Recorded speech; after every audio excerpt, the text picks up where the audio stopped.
What's up, guys? Ben here with True Carolina Outdoors. Welcome back to another episode. Today we're going to be talking about my drum setups, rods, reels, and a few rigs that I'm trying out this year for 2026. So let's get into it. So first off, we're going to be looking at a 10-foot ugly stick. Now this is on the heavier rod of them. This is the extra heavy 10-foot, 40 to 80 pounds, 6 to 12 ounce. Paired up with a Penn Mag Power 970. She's got about 275 yards of 20-pound test on her. Mag reel. These are great for the money. You can't really find these 970s much anymore. You can find the Big Brothers, the 980, which is just a little bit wider, holds about 400 yards of 20. This is a good setup. This reel, I have not casted it yet. Actually, I have not casted any of these reels yet. I just got them in. Well, I think this one I got towards the end of last year, and the other two I just recently got in. But next one is the Ugly Stick Big Water. Both of these are big waters, by the way. This is the 12-foot heavy, 20 to 40 pound, 4 to 10 ounce lure, paired with a Penn Mag 10. This holds 225 yards of 20 pound test. Well, Suffolk Superior. That's what I have on these reels. I'm actually ordering some new line soon, which is a little bit smaller in diameter, but it's still 20 pound test, and we're going to be testing that out as well. And it's from one of my favorite companies. But this rod here, it's a decent rod, throws decent. I roughly throw about 150 yards average, depending on the reel I'm using. I have not thrown this one yet, but this one is a really decent reel. This is in really good shape. I upgraded the handle, upgraded the drags. This one had leather drags in it when I got it, but I did upgrade it to the carbon fiber HT100s. It's a really loud clicker, super loud clicker. Penn Mag 10, if you can find them, get them. eBay used to have a bunch of them. They don't anymore. Sometime about mid last year, there was a bunch of them on there, and now they're just kind of all gone now. So, but this 12-foot does have a whippy tip. Now some of you might like that. Now I use this for my lighter setups. I particularly only throw 4 to 6 ounce. Now all these are 8 and baits.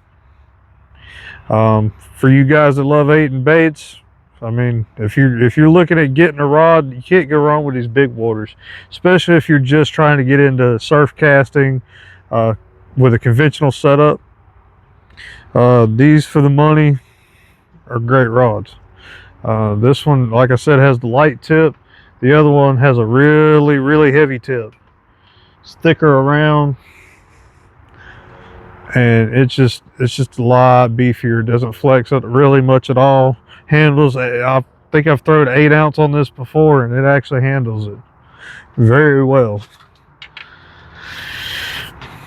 Next up, we have the Breakaway HDX,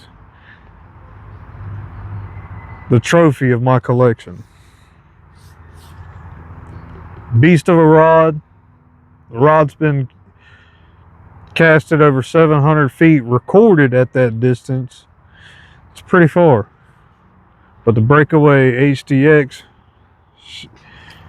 beautiful rod.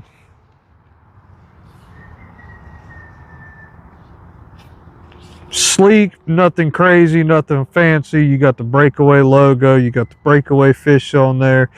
Nick, Brenda, Marie, all those guys over at Breakaway Tackle are amazing. If you want a surf rod, call Breakaway. They've got the LDX. I don't know if they still have the LDX. I know they have the GDX, the HDX, the Omega, which is a 10'6". The HDX, you can get them in a 13 or 14-foot configuration with just the difference of the butt. The tournament butt will give you a 14-foot length on it. Now they have an 8-foot rod, which is called the 2-piece, 1-piece. They have a light and a heavy version of those. They are a universal rod, so they have universal guides on them. So you can put a spinner or conventional on there. And that's actually one of the ones I plan on getting and doing a review on if I can. Nick, if you're listening. No, I'm not sponsored by Breakaway. Not, at least not yet anyway, but I just love those guys over there. They're great people. And we got this HDX paired up with a 6500, an Abu Garcia 6500 CT Chrome Rocket. I just picked this up for about 80 bucks. And that greatest shape, and it's smooth, quiet. Now I've got the brakes fully on this one. I've got the spool loose a little bit, which all my spools are loose. Just a little bit of play. And yeah, this has got the clicker. Sounds like a regular Abu on the clicker, nothing really fancy, but these are brass chromed. I don't think you can get, I don't know if you can get these anymore. I haven't seen any of these. I've seen the CS Rockets up, or the CS Rocket 2s, and those are going for $300 to $400 that I've seen on eBay. Maybe a little on the high side, I don't know. But that's what we're running for these, for our rod setups. The Breakaway is a 13, 4 to 8 ounce, 20 to 30 pound line. But these rods can handle a lot more. They've caught 12-foot hammers before. And you can actually get the HDX in a shark configuration. I think Nick said 13 to 11 foot he can do. And from what I've been told by Nick from Dion, who runs the Breakaway Shark team, you can run those rods up to 50 pounds of drag, even at 11, 12 foot to 13 foot rod, you know. But that's only in a harness. Don't do that. Don't lock it down if it's in the rack or rod holder or whatever. Wait till you get it in the harness, and then you can start applying your drag. That's the way I do it. I don't never go try setting the hook, you know, while it's in the rod holder. If, you know, I'm still waiting to get out there and start my shark adventure. But if I'm going to do it, I'm going to make sure I have full control of that rod. That way I'm locked in, you know, somebody's right there behind me, you know, holding the harness, locked in, ready to go, you know. So when I go to apply some pressure, and I'm going to ease that drag, I'm not going to slam it home and just try to set him. No, I'm going to just apply that pressure and just get tight. That's all you have to do with a circle hook. But wait for him to eat it though, of course.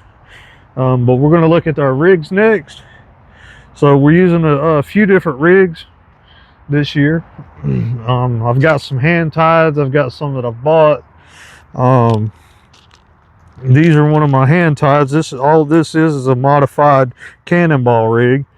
Of course, the cannonball rig, you know, here in North Carolina, we usually just tie a barrel swivel with that bite leader to the hook, tie it straight to our main line with the weight, you know, or with the snap swivel or whatever you're using, sliding up your main line.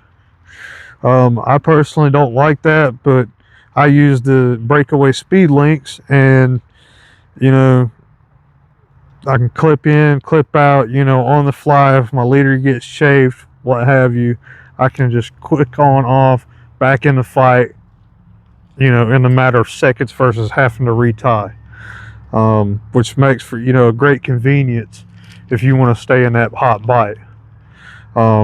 Next we have the Blue Water Candy drum rig. This one is just a stationary weight where it doesn't slide, but we do have a really big circle hook. Now I use Gamakatsu's about 7 to 9 aughts is what I use. But yeah, they got a really big hook on theirs for really big baits. And then of course we got the Breakaway clip down P-Rig 2s. These have got a 5/0 hook on them, I believe. The pulley rigs, they seem like they're going to do good. I love the concept, and that way you keep a real long, bait leader, so your bait's getting more distance out and away from your line to cover a little bit more ground. But I do have some rigs that I'm actually doing right now. Basically, they're the same thing as this. Same thing as my rigs here, the modified cannonballs, but I'm doing something a little bit different, and I want to keep that kind of hush hush right now, but stay tuned. You might see them in a video if we can get out there when the drums start running. I'm trying to make a trip up to Hatteras before, in April, when the drum are running, before the spring, before king season starts. Maybe we can get on some fish out there.